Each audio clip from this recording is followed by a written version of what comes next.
Today's topic is minors. In case of determinant, minor is also a part of determinant. As the name suggested, minor means the smallest part of determinant. So minor is basically defined as the minor of an element in case of determinant is obtained by deleting the row and column in which particular elements lies. Okay, what is the meaning? Definitions पे अपना ये, let us take an examples.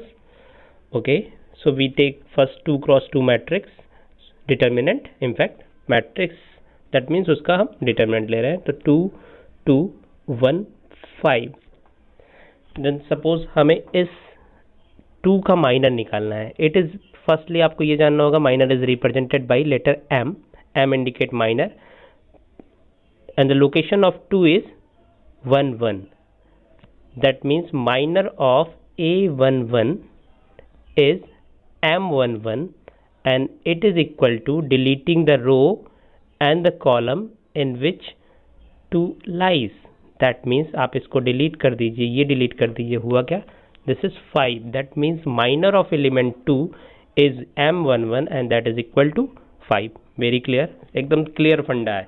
आप उस रो और column को जिसमें वो particular members है उसको डिलीट कर दीजिए और इसके जो सफिक्स होंगे उस एलिमेंट्स की लोकेशंस को लो करेंगे, जिसका शो करेंगे जिसकी हम माइनर्स फाइंड आउट कर रहे हैं. ओके, और कुछ निकाल लेते हैं. m22 निकाल देता है. m22 मीन्स ये 5 इसमें है, डिलीट किया, that is equal to 2. Okay, so I hope minor clear हो गया होगा.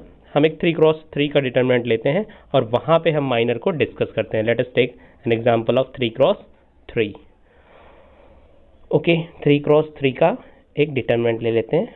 वैल्यू है 1 2 3 5 6 7 8 9 4.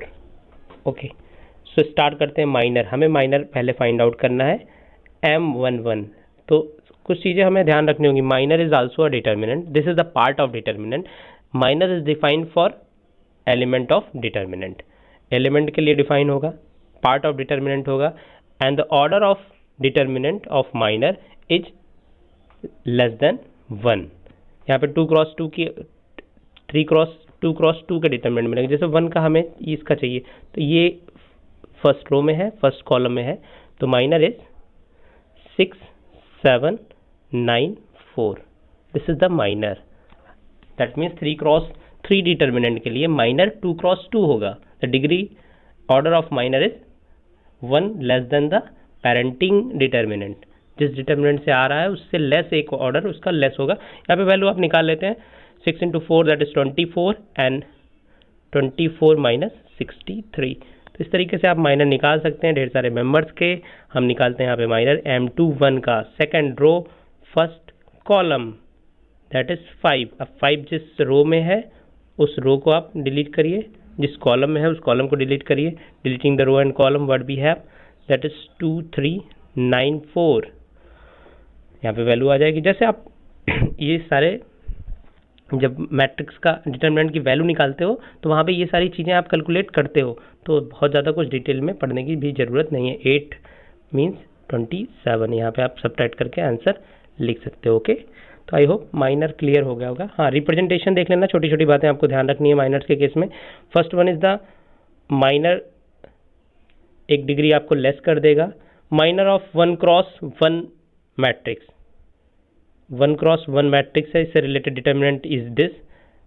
इस 1 क्रॉस 1 डिटर्मिनेंट के लिए माइनर्स नॉट डिफाइंड, क्योंकि इसमें रो और कॉलम अगर आप डिलीट करोगे जिसमें 2 कंटेन है कुछ बचता है नहीं. तो minor is only defined for those determinant और having order greater than or equal to 2. अगर आपका ऑर्डर 2 या 2 से ज़्यादा है तभी आप माइनर को डिफाइन कर सकते हो डिटर्मिनेंट के केस में, और डिग्री भी एक लेस होगी. तो ये हो गया minor. Next topic is cofactor of determinant. अब कोफैक्टर देख लेते हैं. कोफैक्टर्स क्या है? Cofactors, what is the cofactor? So cofactor is represented bye aij and this is related with the minor. Minor से ही रिलेटेड है कोफैक्टर. कोफैक्टर aij से relate करते हैं, तो कोफैक्टर को आप बेसिकली देख लेते हैं हम कोफैक्टर होते क्या हैं। Okay, so let's see what is the meaning of cofactors.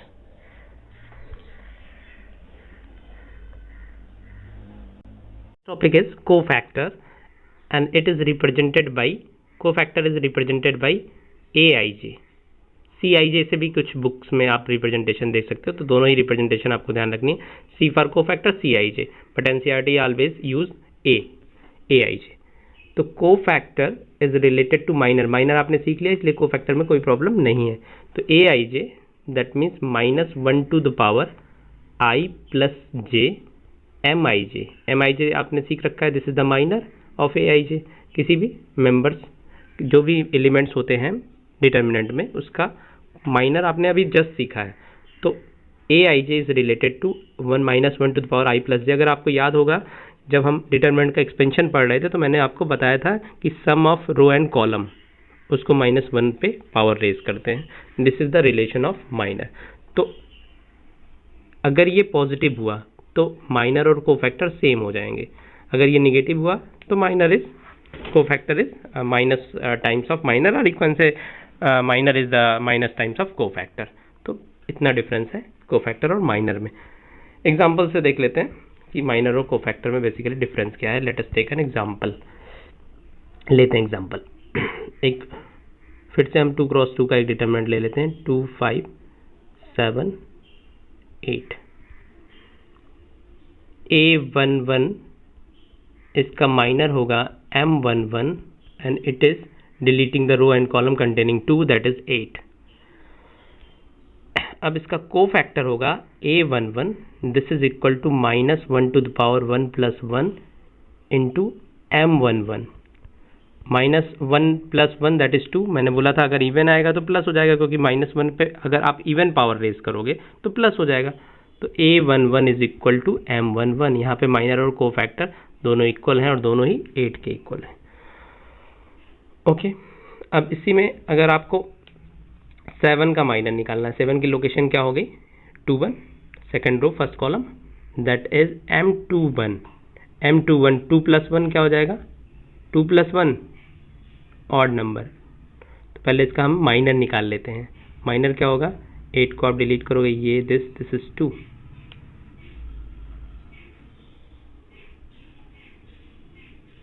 Example ले लेते हैं ABCD, बार बार हम नंबर्स के एग्जाम्पल ले लेते हैं, इस बार अल्फ़ाबेट ले लेते हैं। तो यहाँ पे A मीन्स इसका minor M11, this is equal to क्या होगा, इसका माइनर क्या होगा D होगा। अब आपको फार्मूला मालूम है कोफैक्टर, हम कोफैक्टर डिस्कस कर रहे हैं। A11 is equal to -1 to the power 1 plus 1 M11।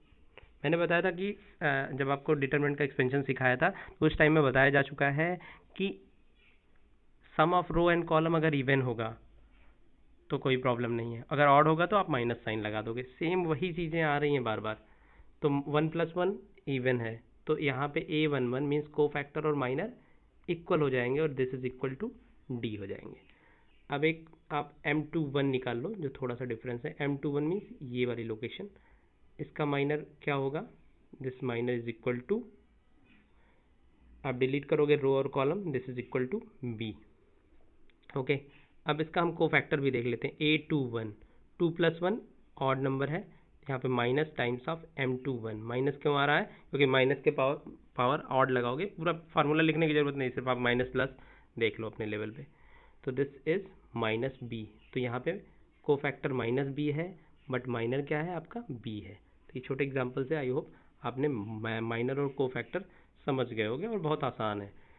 अब देखते हैं इससे क्वेश्चंस कैसे बनते हैं। माइनर कोफैक्टर आप समझ गए, ऐसे 3 क्रॉस 3 में भी देख लेना, there is no need to give the detail of 3 cross 3, वही चीज़ें हैं जैसे हमने माइनर निकाला था, बस आपको माइनस प्लस का ध्यान रखना है। अब इसका 3 क्रॉस 3 के एग्जांपल्स हम डिस्कस नहीं कर रहे हैं, अभी हमने माइनर में देख लिया है। बस आपको माइनस प्लस का ध्यान रखना है, कहाँ पे माइनस साइन आएगा कहाँ पे प्लस साइन आएगा। और सिंपली ये भी है, आप दोनों सफिक्स को ऐड करो, अगर इवन नंबर आ रहा है तो सेम होगा, माइनर और कोफैक्टर सेम हो जाएंगे। अगर दोनों का सम ऑड नंबर आ रहा है तो माइनस साइन आ जाएगा माइनर के साथ में। अब इसका देखते हैं डिटर्मिनेंट में इसका कहाँ पे यूज है माइनर और कोफैक्टर का। आगे तो एक्सरसाइज में यूज है ही हमें, जब जहाँ पे हमें इनवर्स निकालने हैं वो अगली एक्सरसाइज में अगले वीडियो में डिस्कस करेंगे।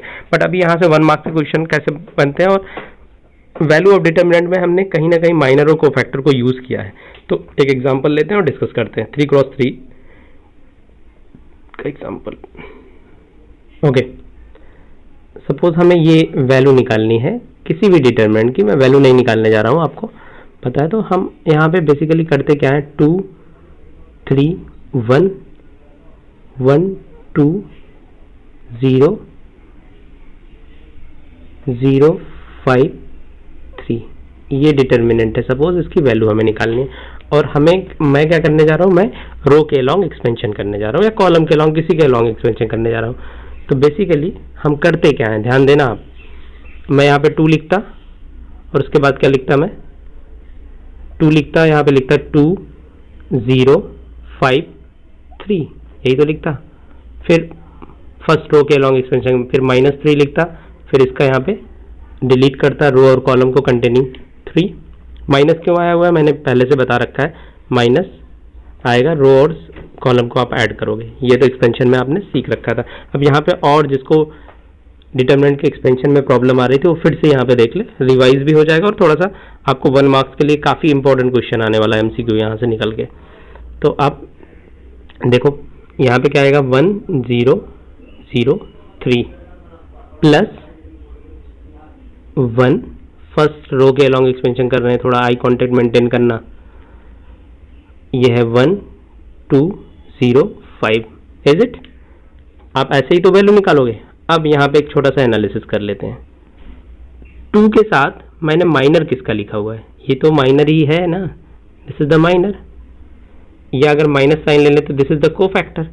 तो 2 इंटू कोफैक्टर, इसी का 2 का मैंने कोफैक्टर लिखा हुआ है, तो 2 into cofactor of 2 plus 3 into cofactor of 3 plus 1 into cofactor of 1।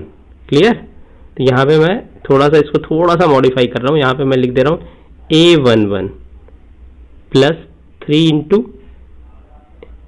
A12 plus 1 into A13। यहाँ से क्वेश्चंस आते हैं, देखो 2 इंटू उसका कोफैक्टर प्लस 3 इंटू उसका कोफैक्टर प्लस 1 इंटू उसका कोफैक्टर। तो ये किसी भी डिटर्मिनेंट की वैल्यू देते हैं। किसी भी डिटर्मिनेंट में जब किसी एलिमेंट को उसके कोफैक्टर से एक पर्टिकुलर रो में एलिमेंट इंटू कोफैक्टर उस रो के सारे मेंबर्स को उसके कोफैक्टर से मल्टीप्लाई करके ऐड कर देते हो, तो उस डिटर्मिनेंट की वैल्यू फाइंड आउट हो जाती है। ये रो में भी कर सकते हो, कॉलम में भी कर सकते हो। तो दैट मीन्स मेरे क्या, what I mean to say, the value of determinant can be written as A11 element into cofactor plus A21 into A21। Capital letter क्या इंडिकेट कर रहे हैं, A21 मैं रो के लॉन्ग अब बता दे रहा हूँ आपको। फिर A31। तो this is the meaning how we can find. तो ऑप्शंस में ये छोटे छोटे क्वेश्चंस आ सकते हैं। देख लेते हैं माइनर के केस में हम क्या करते हैं। माइनर के केस में भी जल्दी से देख लेते हैं। कोई भी डिटर्मिनेंट होगा, सपोज यहाँ पे मैंने ढेर सारे 3x3 के कुछ नंबर्स लिख दें, ABC 1 2 3 X Y Z। 3x3 का ये डिटर्मिनेंट हो गया। ओके, इसकी वैल्यू कैसे फाइंड आउट होगी। बेसिकली इसकी वैल्यू फाइंड आउट करते समय हमें क्या करना होगा, सपोज करो हम फर्स्ट रो के अलॉन्ग करना चाहते हैं, तो यहाँ पे आएगा A11 और इसी का क्या आएगा, कोफैक्टर कैपिटल A11।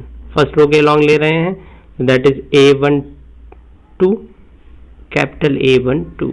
तो ये कोफैक्टर ये प्लस A13 कैपिटल A13। देख लेना, अगर आप रो के अलॉन्ग ले रहे हो तो पहला वाला सफिक्स सेम होगा सब में, कॉलम के अलॉन्ग ले रहे हो तो दूसरा वाला सफिक्स सेम होगा, क्योंकि दूसरा वाला कॉलम को इंडिकेट करता है। अब इसी को आप माइनर के फॉर्म में अगर लिखना हो तो माइनर और कोफैक्टर में थोड़ा सा डिफरेंस आता है। तो माइनर के फॉर्म में भी आप ऑप्शनल क्वेश्चंस आए हुए हैं, इसीलिए मैं बता रहा हूँ M11, और यहाँ पे माइनस साइन आ जाएगा क्योंकि 1 + 2 आ रहा है।